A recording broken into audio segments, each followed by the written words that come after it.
Every day we're playing Russian roulette. We're going out into the world. We don't know how things will affect us, trigger us, impact us in whatever way.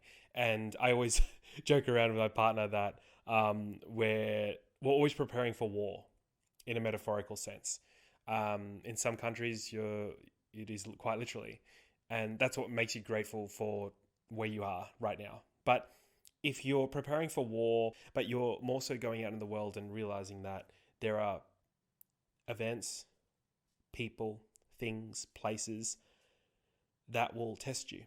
Every part of you will be completely tested to the nth degree. But we don't know what day of the week this is going to occur. In the media lately,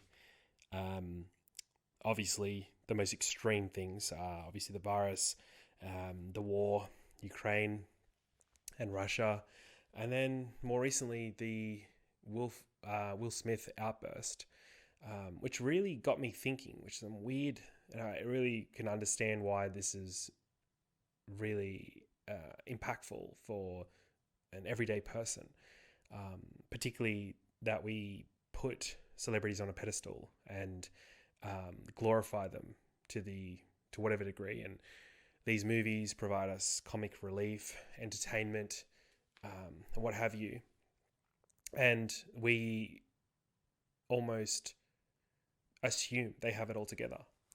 And one thing that really resonated with me with this instance is that we can be pushed to the edge of the table. The glass can be moved to the edge of the table very slowly, but every time you take a sip, you put it back down and it gets closer and closer to the edge of the table until, sure enough, it's on the edge. And all it takes is one little knock or someone else telling a story and thudding their fists against the table and makes this glass, metaphorical glass, this glass cage of emotion, like Will Ferrell says in Anchorman, and ultimately causes the glass to break. It is our responsibility to keep that glass away from the edge. It is our responsibility to deal and process emotions and the energy in motion that's within us. It's our responsibility to release any suppressed emotions. We just don't know how. Most of the population doesn't know how. And we have this perception of, well, this person did this to me and that's why I'm triggered, or that set me off for the day. That's on us. Like that, everyone has a personal responsibility. It's quite literally going to war every day. This life, how we see it, I'm almost convinced, because I've got data, like almost scientific data in my journal entries to prove that there are tests that constantly come at you. And until such point in time that you pass that test, that doesn't create that trigger, it's almost like life is presenting moments to release things that are within you, to allow you to just pass through them, like be water. Allow yourself not to be triggered. And there's days that I get still triggered to this day. My patience is tested. Most days on the road, I'm completely chill. But sometimes someone will do something ridiculous that risks my life or someone else's, and I'll get infuriated. I won't obviously be violent or whatever, but I'll just, in my car by myself, I'm like, are you serious? Like, I'll put so much energy and tension, and my awareness clicks in, maybe 5-10 seconds later. I'm like, relax. Nothing happened. It's okay. I have no control over that.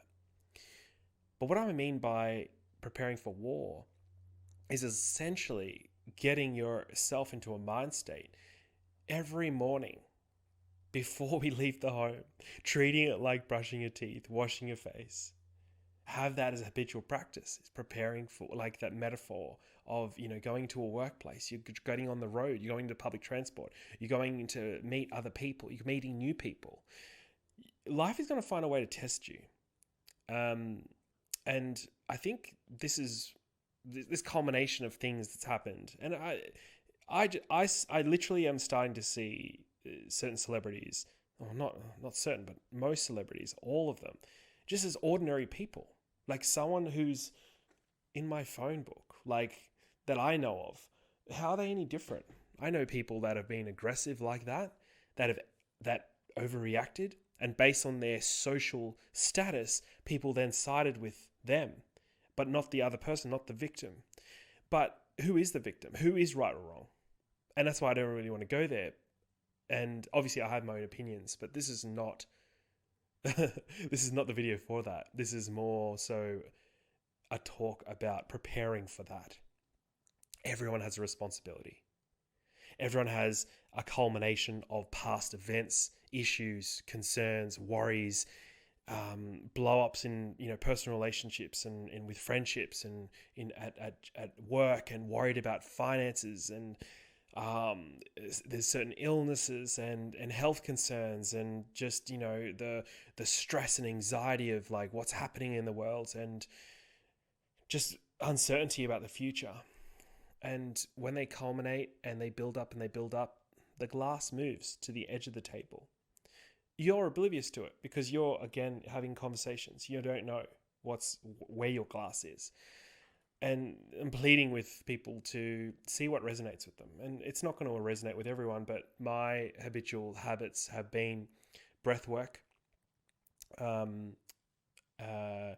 type of breathwork is basically rhythmic breathing, where you breathe in and breathe out in one synchronistic pattern, and then followed up by a meditation for about 20 minutes. And yeah, it's a long process, especially if you don't have a habit of doing that on a day-to-day basis. And believe me that if I miss one day, the following day becomes 500% harder to do that habit, that practice, because all I want to do is absorb content and think of ideas and start my day and grab a coffee and take the dog to the dog park and just get the day started. I just want to get it going.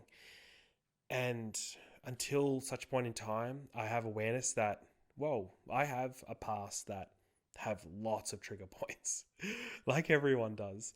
My childhood had extreme amounts of stress and anxiety, and family illness, and extreme worry and concern, and hospital visits, and shame and guilt, and all sorts of suppressed emotions that are still like a balloon, like a balloon that's blown up and you're just slowly releasing it. It's going to take some time. So I really have to do that work because I feel a responsibility that I need to deliver to other people. I need to be in a calm state of mind. I need to have patience with certain people that I encounter on a day-to-day basis, that I feel like I'm doing them a disservice if I don't get my own mind right. They have their own problems, which I'm trying to solve. But regardless of that, I feel as though the violence, obviously, like I do some combat sports as a hobby, as for fitness. I've done Muay Thai and I've done jiu-jitsu and boxing. I really enjoy boxing as an outlet, and pad work, and also gym, etc. But overall, violence is the weak answer to a situation. When you really think of it, it's like a chimpanzee that can't communicate its frustrations, so it starts screaming and just hitting everything. Where's the outcome? Where's the resolution? What have you achieved? If anything, you're just putting force on someone else that then in turn will then produce another equal or opposite reaction to that force that you've applied. It's literally just a lose-lose. It doesn't really eventuate. And obviously, we need to defend ourselves, set boundaries, show people where the line is. But in a certain respect, that the violent outburst was more or less a culmination of a build-up of emotion over years, months, or however many ways you want to measure that time frame. And I suspect it goes back a long time, even from childhood, because I know, Will, he's an admirable person, and still is in my mind. He's done lots of performances in movies where we as an audience resonate with them.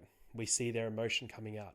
But too often we don't realize they're calling up an old emotion within themselves to trigger that emotional release, that quiver in the voice, that tearful expression, the screwing up lips, the eyes that really convey that pain, it's coming from a source. And great actors and people who have really put emotion into their performances, whether it's musicians, artists, actors, obviously actresses, they're calling upon an emotion.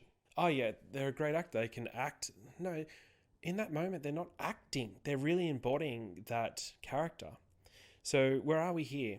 We've on this channel, and everything I speak of is really embodying that future self and peeling back layers to reveal your true character within yourself. And essentially, my firm belief is that it's reverse engineered based on your desires. Our desires are no fluke. Our desires are things that really light us up and dilate our pupils and things that we want to bring into the world. It's generally, if you analyze that, like, there is a purpose behind what you want to bring into the world. There's a reason why you want those things. And again, I've got enough evidence of meeting certain people, and even myself, as I've uncovered layers of myself to reveal my truths. I haven't modeled anything. I haven't tried to create this person. I am me, but there were layers in front of me that was distorting what people were seeing. So I feel like when people say just be yourself, a lot of people don't know what that means. And some people think, that's violence. If I just let the rage build up, I can just release that. And that's when you lose control. That's when that breakdown occurs, and there's actually a meltdown, and you've lost complete control of you have no awareness. You're completely unaware of your surroundings and how you react to certain things. So being able to prepare for war every day, every morning, I don't know who needs to hear this, but this is just something that I really am doubling down on, and it was a teachable moment that has occurred, and it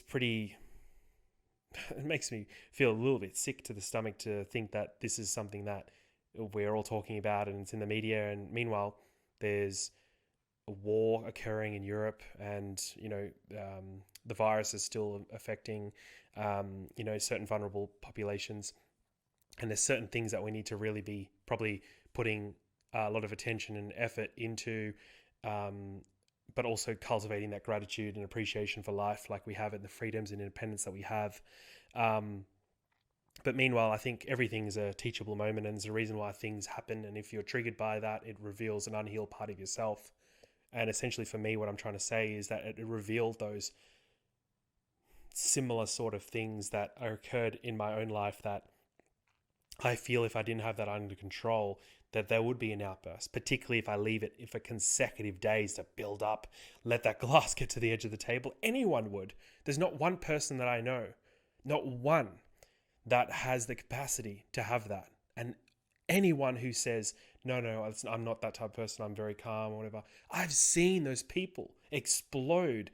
I've seen that firsthand. Yeah, it might be 10 years with nothing, and I've seen it just like almost like it's being presented to me that everyone has that capacity. And so I feel the outlet is the most important thing. And like I touched on, I don't know what your habitual practice needs to be, but it has to be something that provides an outlet, a physical release of emotion, whether it's through physical activity or sitting there and calming the mind down, be able to focus on one point, being able to process things that's occurred in the past, go see someone, go talk to someone, go engage a therapist. Don't go out in the world and have your glass on the edge of the table.